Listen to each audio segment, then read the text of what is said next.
Jesse, I want to start with Coinbase. We're all expecting it to get out of the gate next week. What will you be watching when it comes to Coinbase's public offering? Obviously Coinbase is a direct comp for us, so it's very exciting to have finally a public market example and something to point to when thinking about how to value Kraken. Historically, the crypto space has been all private, so we've kind of just got to speculate about how the public markets would value these businesses, and I think it's going to be an indicator for the entire private market, and I think it's going to send valuations of other crypto companies much higher. Jesse, what are you thinking about in terms of your own IPO? There are some reports out there saying that this could be a possibility as early as next year. What's the plan for yourself? Yeah, so we're on track to go public next year, probably second half. There's a lot of time between now and then. Anything could happen in the crypto space, so there's no guarantees at the moment, but we're gearing up to be able to do that. We think being in the public market is really great for our clients, who constantly ask us if there's some way they can participate in the upside or the performance of the business. And unfortunately, the rules with the SEC, as they are today, prohibit us really from allowing most of our clients to participate in the upside of the business. So getting to the public markets is really the best way to do that at this time. So what is gearing up involved? Does that mean you're going to be raising more money before going public? It's possible. Yeah, we are in discussions now for a round. It's not necessary. We've got a very strong balance sheet. The company's profitable. Raising more capital at this point, I think, would be more about just doing more acquisitions. So, it's something that's out there. I don't know how much more I can say, about that. So talk to us a little bit about public acceptance. We're watching Bitcoin climb higher. I think last time you were on the show, you said it was going to infinity, the moon, and beyond, but I asked you for a specific number. Since then, we have seen some losses, though, climbing back. What about this? Where do you see Bitcoin by the end of the year? Yeah, I know it's kind of tough. I think I said Bitcoin's going to infinity, and that's kind of hard to comprehend because I'm measuring it in terms of dollars, and it might be easier to understand it if we measure it, like in terms of Teslas, right? Like now 1 Bitcoin for 1 Model 3, or, probably by the end of the year, I think it'll be 1 Bitcoin per Lambo, and probably by the end of next year, it'll be 1 Bitcoin per Bugatti. So, I think that to me and to the crypto community, I think those kinds of assets make it easier to measure Bitcoin against, because you never know where the dollar is going to be. There could be, 10 times as many US dollars out there a year from now. So it's really hard to measure Bitcoin against the dollar. Jesse, we're hearing a lot about the cryptos outside of Bitcoin, right? I mean, there's Ethereum getting a lot of interest, Cardano getting a lot of interest. Where do you see those coins being valued at by the end of the year? And are there other areas in crypto that you see your clients gravitating toward as we see other things kind of catch up to where Bitcoin is?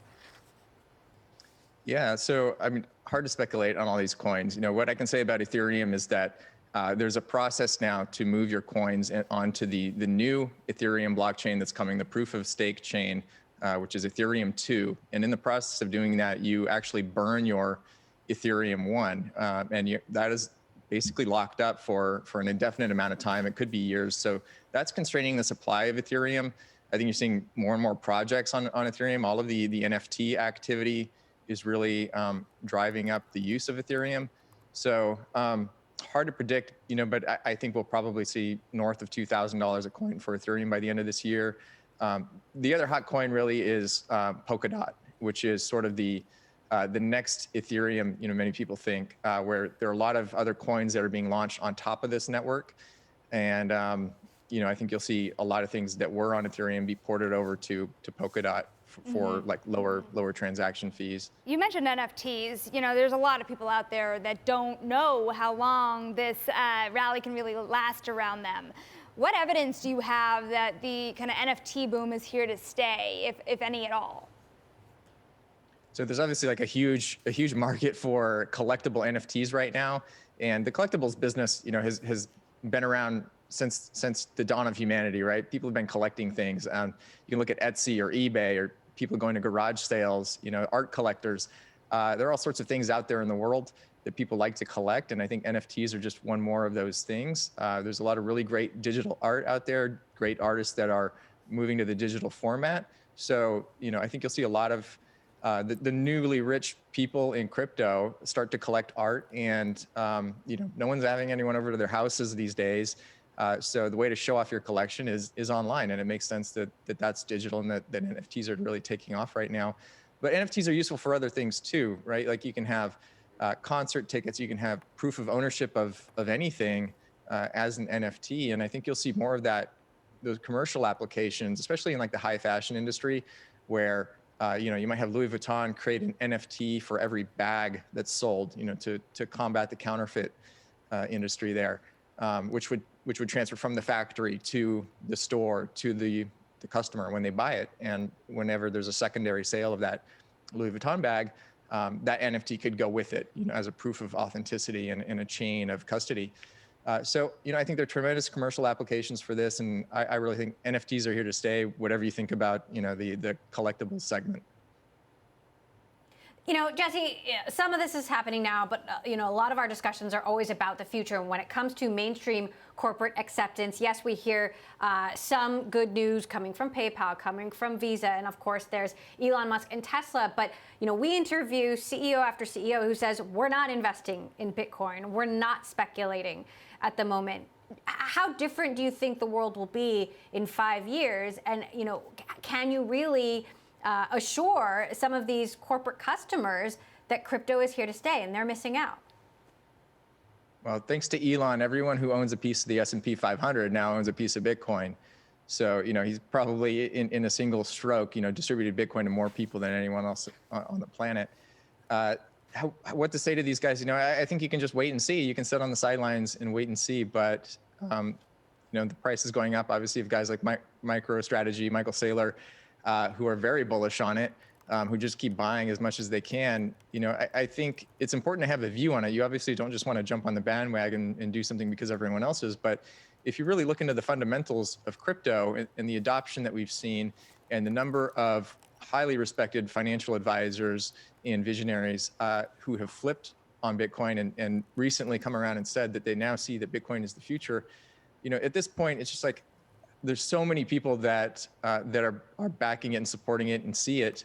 I think you owe it to yourself to really take a look at the fundamentals and try to understand why that is. And if you're not understanding that, I think you must not understand how the existing financial system works and how much benefit there is to the world for a Bitcoin standard, a Bitcoin as a store of value, and cryptocurrency broadly as a way to disintermediate a huge number of unnecessary and untrustworthy middlemen that exist in the financial services company that in the space that. Yeah. Jesse, I'm curious about, you said you may go public next year. Something interesting about Coinbase is that the valuation in private markets is getting as close to some of the biggest banks in the world. What do you think you can be worth as a public company? Well, it looks like Coinbase is probably worth $100 billion pre-IPO. There'll probably be a pop after that. So, I think any of these crypto companies, I think they really are the future of finance. And we've built the whole stack from custody to settlement to matching to clearing to payments.